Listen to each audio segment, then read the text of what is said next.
الحوار الخامس عشر من الحوارات الأردية. السلام عليكم ورحمة الله وبركاته. مرحبا بكم في قناتي هيا نتعلم الأردية. الحوار الثالث بين المعلم والطلاب حول قضاء العطلة.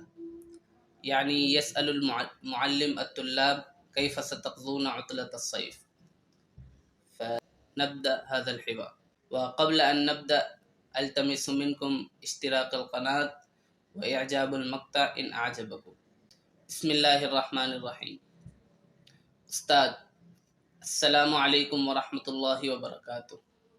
طلبہ، وعلیکم السلام ورحمۃ اللہ وبرکاتہ. طلبہ في الأردية يستخدم للجمع، جمع طالب طلبہ. استاد، پیارے بچوں، گرمیوں کی چھٹیاں کہاں گزارو گے؟ پیارے بچوں، گرمیوں کی چھٹیاں کہاں گزارو گے؟ پیارے بچوں، معناه اولادی الکرام، ویا حرف النداء هنا محذوف، یعنی اے پیارے بچوں. وکذالک ضمیر غیر موجود، اے میرے پیارے بچوں. گرمیوں کی چھٹیاں، گرمیوں معناه الصیف، و چھٹیاں معناه عطلہ. وکہاں معناه این، وگزارو گے فعل معناه قضا یقضی. فالمعنى الكامل یا اولادی الکرام این ستقضون عطلۃ الصیف. پیارے بچوں، گرمیوں کی چھٹیاں کہاں گزارو گے؟ عبداللہ، میں اپنے گھر والوں کے ساتھ عمرہ کرنے جاؤں گا. میں اپنے گھر والوں کے ساتھ عمرہ کرنے جاؤں گا. میں جاؤں گا هذا فعل، ومیں ضمیر للمتکلم للفاعل، وأنا ذكرت في مقطع الضمائر الفاعلية، فإن ما شاهدتم ذاك المقطع فشاهدوا، ورابطه موجود في صندوق البحث. فمیں جاؤں گا معناه أنا أذهب. عمرہ کرنے یعنی للعمرہ او للاعتمار. اپنے گھر والوں کے ساتھ، ساتھ معناه مع، و گھر والوں معناه اسرہ. اصلاً گھر معناه بیت، و گھر والوں یعنی اہل البیت. و اپنے هنا قاعدہ، أين يأتي ضمیر اپنے في حالة الإضافة. وأنا ذكرت هذا أيضا في مقطع ضمائر الإضافة، إن ما شاهدتم أيضا فشاهدوا. لكن أذكر لكم هنا أيضا إذا كان الضميران يرجعان إلى شخص واحد أو إلى شيء واحد فنترجم الضمير الثاني بكلمة أبنى. مثلا انظروا هنا أسرتي مع أسرتي. هنا يا ضمير للمتكلم، للمفرد متكلم يرجع إلى المتكلم. وقبل ذلك أيضا يأتي ضمير المتكلم بشكل أنا، فأنا أيضا يرجع إلى المتكلم، وأسرتي يا ضمير أيضا يرجع إلى المتكلم. فهنا عندما نترجم هذه العبارة فنترجم الضمير الثاني بكلمة أبنى ونقول میں اپنے گھر والوں کے ساتھ. مفہوم؟ فمیں اپنے گھر والوں کے ساتھ یعنی مع اسرتی. انا اذهب للعمرة مع اسرتی. استاد، ماشاء اللہ، اللہ آپ کا عمرہ قبول کرے. سبحان اللہ، تقبل اللہ منکم العمرہ. تقبل اللہ یعنی اللہ قبول کرے، ومنکم یعنی آپ کا او آپ کی طرف سے، عمرہ یعنی عمرہ. سعید. الآن الطالب الثانی یخبر عن برنامجہ. ہم ایک مہینے کے لیے اپنی نانی کے ہاں جائیں گے. ہم ایک مہینے کے لیے اپنی نانی کے ہاں جائیں گے. فہنا فعل ہم جائیں گے، نحن نذهب. ایک مہینے کے لیے، ایک معنی واحد، و مہینہ معنی شہر، و کے لیے للسببیہ. ایک مہینے کے لیے یعنی لشہر واحد. اپنی نانی، انظروا هنا ايضا اتى ضمیر اپنی، اپنا، اپنے. وذكرت لكم القاعدة قبل قليل. فانظروا هنا ايضا في هذه العبارة يرجعان الضميران، يرجعان إلى نفس الرجل. يعني إلى الجمع المتكلم.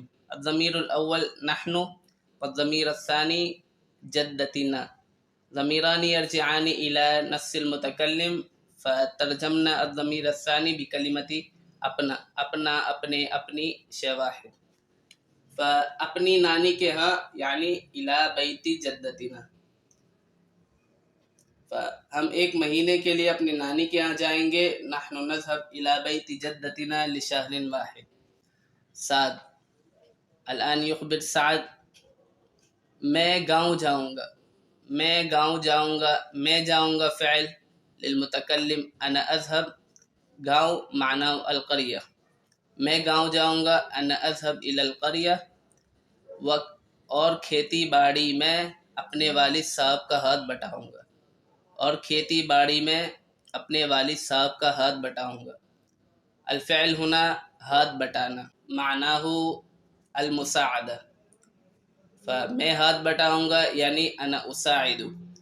اپنے والد صاحب کا یعنی ابی، اساعد ابی. کھیتی باڑی میں، کھیتی باڑی معناه المزرعہ و میں معناه فی.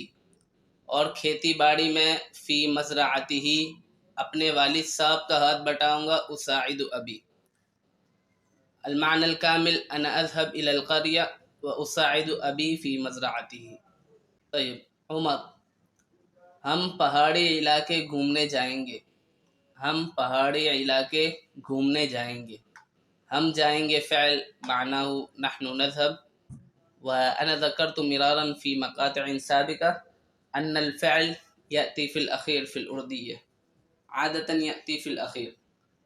أولا إذا كانت الجملة فعلية فيأتي الفاعل أولا ثم المفعول به ثم المفعولات أخرى أو حال تمييز يعني الزوائد، وبعد ذلك في الأخير يأتي الفعل. بخلاف العربية ہم جائیں گے نحن نذهب. پہاڑی علاقے معناه المناطق الجبلیہ. پہاڑی یعنی الجبلیہ و علاقے معناه المناطق. و گھومنے، گھومنا معناه التمتع او الزیارہ. فالمعنى الكامل ہم پہاڑی علاقے گھومنے جائیں گے نحن نذهب لزیارت المناطق الجبلیہ او نحن نذهب لنتمتع بالمناطق الجبلیہ. وعمران. ابو نے پچھلے سال مجھ سے وعدہ کیا تھا. ابو نے پچھلے سال مجھ سے وعدہ کیا تھا کہ اگلی چھٹیوں میں ہم ناران کاغان جائیں گے. کہ اگلی چھٹیوں میں ہم ناران کاغان جائیں گے. فنفس الطريقة أولا ننظر إلى الفعل. أين الفعل؟ الفعل في هذه العبارة وعدہ کیا تھا. وعدہ کیا تھا معناه وعد. مجھ سے نی، وعدنی. وفاعله ابو، وعدنی ابی. ابو نے ابی پچھلے سال، العام الماضی. العام الماضی پچھلے سال، والعام القادم اگلے سال. مجھ سے وعدہ کیا تھا وعدنی. کہ معناه ان یأتی للربط بین الجملتین. اگلی چھٹیوں میں، چھٹیاں یعنی عطلہ، و اگلی کما ذکرت لکم للقادم.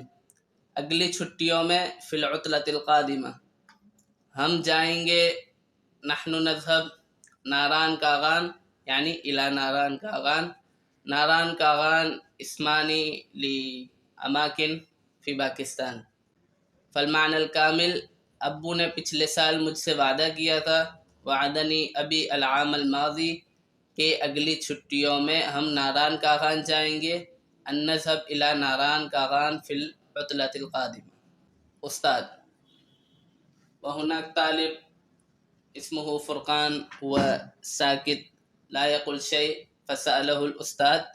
اور فرقان تم، وأنت يا فرقان أين تذهبون وأين ستقضون العطلة؟ فقال الفرقان کہیں نہیں استاد جی، کہیں نہیں استاد جی. کہیں معناه أي مكان، فکہیں نہیں معناه لا نذهب إلى أي مكان. والجملة الكاملة کہیں نہیں جائیں گے. لا نذهب الى ای مکان، استاد جی یا استاذی الکریم، بس گھر میں ہی گزاریں گے. بس یعنی فقط سنقضیها فی البیت، گھر میں یعنی فی البیت، وہی للحصر، و گزاریں گے معنی سنقضیها.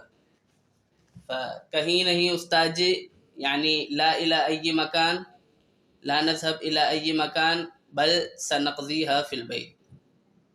هذا الحوار بین المعلم والطلاب بمناسبة قضاء العطلة. فإن أعجبكم هذا المقطع فالرجاء منكم دعم القناة بالاشتراك والإعجاب والتعليق والنشر. وإن أردتم الحوارات الأخرى فاكتبوا في التعليق واكتبوا المواضيع أيضا للحوارات. السلام عليكم ورحمة الله وبركاته.